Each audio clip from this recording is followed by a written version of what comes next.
I don't want to be answering Senator Tulfo because of your 50 million allocation. You be creative and give him the benefit of having that 50 million realigned. Ako, that's my opinion. I'm just being practical.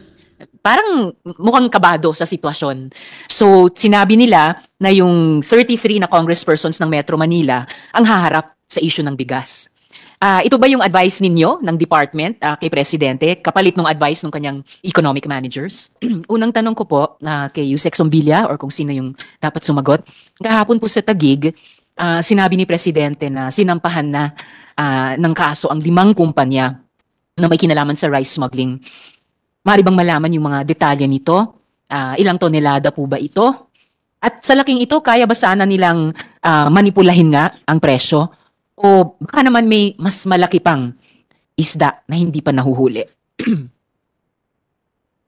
Madam Chair, Senator Risa, customs po ang nakakaalam dito sa operation po ng yung smuggling ng rice po. So I don't know if BPI or ASEC Layug would know any of this information, but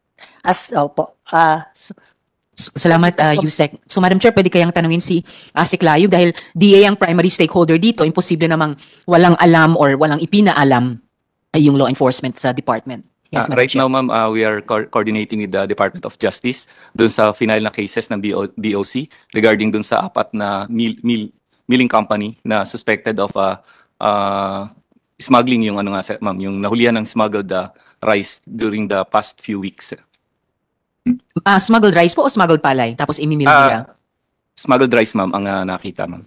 Alam nyo na po ba from DOJ kung ilang tonelada nire-represent itong 4 na kinasuhan na? Actually, kahapon lang po kami nagkausap ng DOJ and we're working on it right now, ma'am. The details we can submit accordingly po. Yes, please, to the committee through our chair.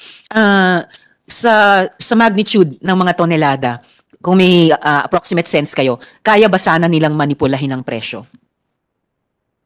May impression na po bang ibinigay ang DOJ sa inyo or meron na ba kayong impression sa, kung kunyari sa track record ng 4 na milling company na yan, magkano kaya ganong karaming tonelada kaya represented yung silang 4? We can ano ma'am na volume po, relative malaking volume yung mga nahuli, kaya lang I cannot specifically answer if it will affect yung or disrupt yung market forces. Pero dun sa description na malaking volume, so at the very least, kung hindi man i-disrupt yung market, i-manipulate yung price, ano yung pwedeng epektong gawin nila or artificially likhain sa market kung malaking volume sila? Sorry ma'am, but I'm not an expert on that regard. Ang ano lang isa to implement yung what is the regulation and the law. And then ang ano lang dun sa mga nahuli na kinasuhan ngayon, ma'am. Part of it ang iniimbestigahan natin is may local palay din sila. So that's where we will be coming in actually with BPI and BI. We already requested this morning, we made a memo this morning requesting yung investigation nung mga local palay naman nakasama within the mill na nahuli po.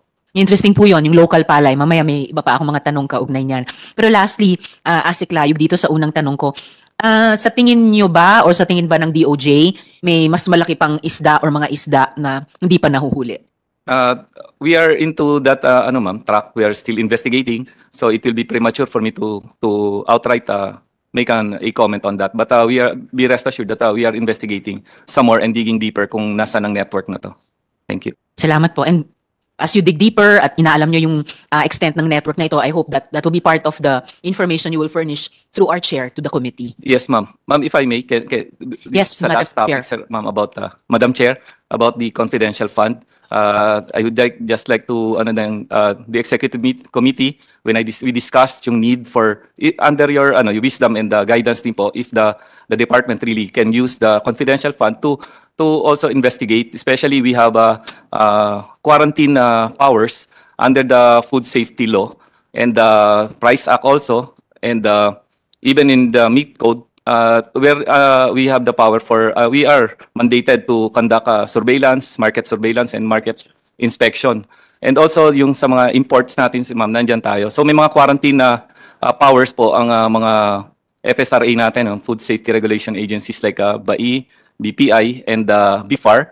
and also NMIS na will also need sana some support para naman mapatibay natin yung mga surveillance operation and ma-reinforce po itong mga accomplishment na nasimulan na rin ng DA po. Actually, yes, Madam Chair. I just want to comment that if Senator Tulfo will make a big issue out of it, you just follow him in what you will do with the 50 million. I don't want to be answering Senator Tulfo because of your 50 million allocation. You be creative and give him the benefit of having that 50 million realigned. Ako, that's my opinion. I'm just being practical, di ba? Salamat, Madam Chair. Actually, hindi ko rin naman balak itanong yung confi funds ng DA. No? Pero since you have the advice already from the Chair herself, I can only suggest you follow her advice. Senator Risa, asawa mo kasi police before. So you understand those confidential funds. But if they will make a big issue out of it, we don't need that. And of course, ang PNP naman isa sa mga public safety institutions natin na talagang dapat may confi at intel funds. So, just to my next question, Yusek Zumbilya, sa ibang commodities pa po, tulad ng sibuyas at yung walang kamatayang asukal, ano bang ginagawa ng ahensya, ng department, para mahuli at kasuhan din po yung mga smugglers at price manipulators? Salamat, Senator. Same din po na they are now into inspecting the warehouses, and if there are any anomalies that are being that is observed, kinakasuhan din po. Actually, si Asik Layog din po yung humahawak sa sibuyas na kaso. So I would like Asik Layog to explain what is already the update with regards to those incidences. Salamat, Madam Chair. Yes, please, Asik Layog. Sana balitang hindi nakakaiyak tungkol sa sibuyas. Sibuyas, ma'am. Sana good news. We have around 20 consignees already na on deck for filing of cases under the 10845. Right now, we filed 40 cases already under the Anti-Agricultural Smuggling Law or Act. And then another 10 under Food Safety Act. And then another one for meat code, under the violation of meat code. So lahat po nang yan nakasala ngayon for resolution sa various RTC, various local prosecutor's office like Bataan, Subic, Bataan, Manila, and Batangas po, ma'am.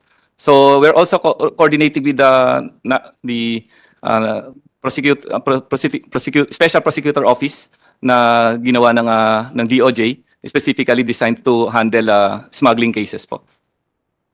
Salamat po. And what about asukal na pinag-initan namin ni Minority Leader Coco Pimentel ng 2 beses in the space of just less than a year? Yes, ma'am. All the sugar apprehensions, around 9,000 metric tons all in all. We already have filed some of it already sa ganun uli, ma'am, in the same process. Although there are some hitches kasi merong kanya-kanya interpretation each local prosecutor. So kuminsan ang is dismissal because of lack of authority pag kami ang nag-file, ang DA ang nag-file. So we are trying to rectify yung yun, and then we already inputted that inputs also sa revision nung bill for agricultural smuggling, man. Salamat po. And I was glad to hear kahit sa naunang tanong na sinisimulan nyo na rin pong gamitin yung kapapasa naming anti-agricultural smuggling economic sabotage law para itaas naman yung track record natin sa pag-imbestiga, pagkaso at successfully secure convictions. And definitely mahalagang input po ito sa aming patuloy na pag-review at amyenda ng mga batas. Yes, ma'am. Out of the 40 cases na final natin, ma'am, sa Manila nagkaroon tayo ng success. So meron pong 4 o 5 cases na sumampa na, and there's a warrant of arrest already for the consignee nung onion and other agricultural products, ma'am. And kasama po yung sugar sa other agricultural products. Yes, ma'am. We're also filing cases against dun sa mga nahuli natin na smuggled sugar na nahuli natin. Salamat po, Madam Chair. So, balik po ako siguro kay Yusek Zumbilya or kung sinong pinakadapat sumagot. Ilan po ako mga tanong para sa short term natin sa Agri. So, umayaw po si Presidente sa mungkahi ng kanyang mga ekonomista na bawasan ng 35% na tax sa imported na bigas. Pero nasa tagig sila kahapon nga lang at parang mukhang kabado sa sitwasyon. So, sinabi nila na yung 33 na congresspersons ng Metro Manila ang haharap sa issue ng bigas. Ito ba yung advice ninyo ng department kay Presidente kapalit ng advice ng kanyang economic managers? Yung usapan po namin tungkol po dyan, Madam Chair and Senator Riza, is to consider the situation right now. Kasi sa ngayon, talagang harvesting time. So that was the context of our discussion, that the tariff reduction should be carefully studied and considered in the light of the harvesting season, in the light of the decreasing trends of global prices, and in the light of the harvest season of also the other countries. Kasi harvest season na rin po sa Vietnam, sa India, sa Pakistan. Actually, they are bumper harvest also, just like us. So we were looking at how all of this will impact the farmers at this time. But that can really be re-studied again in the light of coming how the situation will come about in the next few months, especially if the El Nino really worsens. Pero ang NRP naman po, nagagawa na rin po siya ng mga hakbang para nga to respond to the in case the El Nino really peaks during the first quarter. So yun po yung mga pinag-aralan at kinonsider ng ating Pangulo kung bakit niya hindi kinonsider yung tariff reduction at this moment.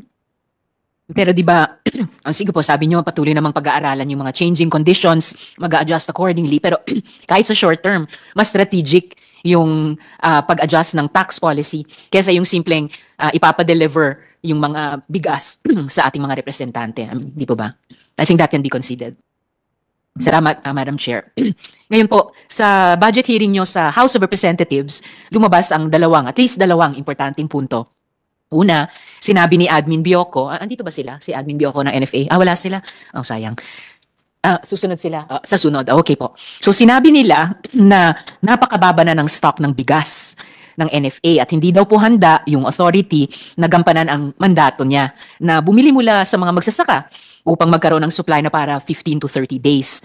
So, pwede po kayang i-shortcut na lang natin para wala nang mahabang pila sa mga representatives natin. Halimbawa, bakit hindi na lang ibigay sa ating mga kababayang kinakapos ang lampas 10 billion pesos na hindi magagastang 2022 at 2023 budget ng NFA para sa gayon, nasa bahay-bahay na agad yung buffer stock ng bigas?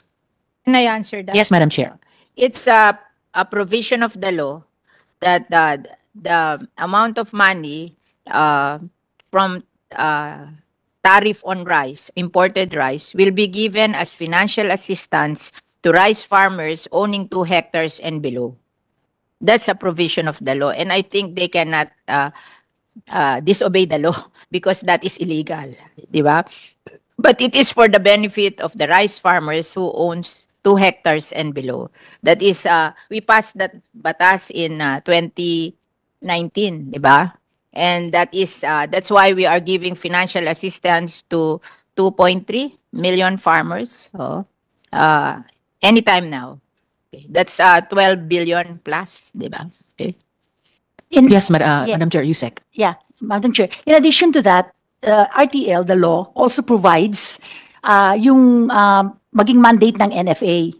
So it's no longer the national buffer stocking agency, but only an agency, to hold a buffer stock for calamities. And so there was a study that was made as to what level of buffer stocks NFA should really, have to support this, yung kanyang assistance for calamities. And the study provided 350,000 metric tons per year. At any given point in time, dapat po yan. So at any given point in time, dapat meron sang 350,000 metric tons. And, actually, yung kanyang price provide ba yung 350,000 o palay? Palay po. Palay. Oo. So yun po yung yun dapat niyang ipapaano sa mga calamities lang po. So yun na lang po ang mandate ng NFA. 1,000 times 20. Well, we are not supposed to be, kasi hindi na po siya talaga for national buffer stocking eh. 350,000 ba o 20,000? 350,000 metric tons. I-multiply mo by 20. Average 700. 700. Seven, How much is that? 350,000 times 20 pesos per kilo. 7 billion. Oh, hindi ba 9 billion 9 ang budget? billion po yung budget niya. We increased it already para nga And medyo besides, lumaki. Senator Risa, Yes, Madam Chair.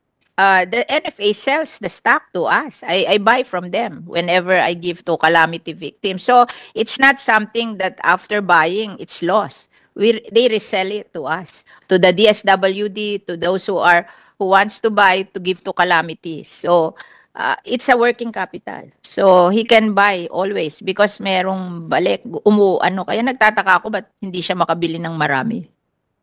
Salamat, Madam Chair. Adjusted po ba yung 350,000 metric tons in case of climate events tulad po ng El Nino? Hindi. At every point in time po yan eh. So every time na madedeplete o mababawasan, dapat bili po lang siya ng bili. Kasi gaya nga ng sinabi ni Senator Villar, bumabalik naman yon. Hindi naman usually libre yon. Binibili ng DSWD, binibili ng LGUs, o binibili din ng ano. So, dapat meron pondo talaga na pambili ang NFA. Sa ngayon, Maganda yes, po Madam bili Chair. sa kanya kasi meron siyang warehouse everywhere in the Philippines. So if you want to give to Region 9 or Mindanao, you can just buy from him, from NFA, and you don't have to transport. It's there already. Salamat, Madam Chair. Sa ngayon po, meron po tayong 350,000 metric tons naka-buffer doon. They are now in the process of buying, especially now that it's harvest time. And the council, NFA council already approved on increasing the buying price of NFA. 19 pesos for wet and up to 23 pesos for dry palay. Although sabi nyo nga, parang nalimitahan na yung mandate ng NFA during calamities. Pero nung nagsalita po si Admin Bioco sa House of Representatives, parang napaka-expansive pa rin. Napaka-expansive pa rin ang mandate ng NFA. Yes, Madam Chair. Senator Risa, ang nilimit is the importation. NFA is not allowed to import. But buying from the local, that's his mandate. We want him to buy from the local kasi liberalized ng importation. So he is not mandated to import. He just buy from the local para tulungan din yung local farmers natin na may market. Salamat, Madam Chair. One last push lang dito sa ideya ko kanina na tinanong ko yung anong tingin ng DA dyan. Just as in the first question, tinanong ko yung adjustment ng tax policy, no? Kung may hindi nagasta na 10 billion ng 2022 at noong 2023, ibig sabihin hindi nagastos para suportahan yung mga magsasaka. Maybe the DA could seek guidance from the DBM, of course, always within the bounds of the law, if there is a proper procedure na dagdag sa pagsuporta sa magsasaka, suporta sa mga mahihirap na households. Otherwise, para saan pa yung hindi nagastos na 2022 at 2023 na perang iyon? Yung 10 billion mandated for sa PhilRice, PhilMec, training services at saka credit po. Yung excess po nun, yun yung additional, excess of the tariff revenue in excess of 10 billion. Yun po yung bumabalik supposedly doon sa farmers. And 11,598, provide niya that all of this excess will go to the RFFA, which is the Rice Farmers Financial Assistance. So lahat po yun na ibibigay po sa farmers. So wala pa po kaming nakikita na, meron ba? Meron excess? Okay. So magkano ang excess? Meron pong hindi nagastos nung 2022 at ngayong 2023. Oh, papunta po sa RFFA yon. NFA ba? Hindi, NFA ba? No, tarification ang sinasabi. NFA sinasabi. USEC, NFA nga po. Yung NFA na 9 billion? Yung lampas na 10 billion. Gagamitin nila na procurement. Ay, hindi po pwede yun. Gagamitin nila for procurement this year. I don't know that. The excess, the unused funds in 2022 will also be used as a procurement money for 2023. That's why they have a total of about 10 billion actually for procurement this year. Yes, Madam Chair. Yeah. To support the, Yun pong hindi nagagastos ngayong 2023. Paano yun? Kumbaga may naiipot na working capital na iyon na hindi nagagastos Hindi pwede. sa mga magsasaka Yeah, I ayon think sa batas. The NFA was given instruction by the president to procure as much palay as possible this season. And they're targeting about at least 500,000 metric tons. So lalampas na po doon sa 350,000 metric Yes. tons. And they plan to borrow if need be, if their current funds not enough. Bakit po tayo uutang kung may hindi nagastos No. 2022 at 2023?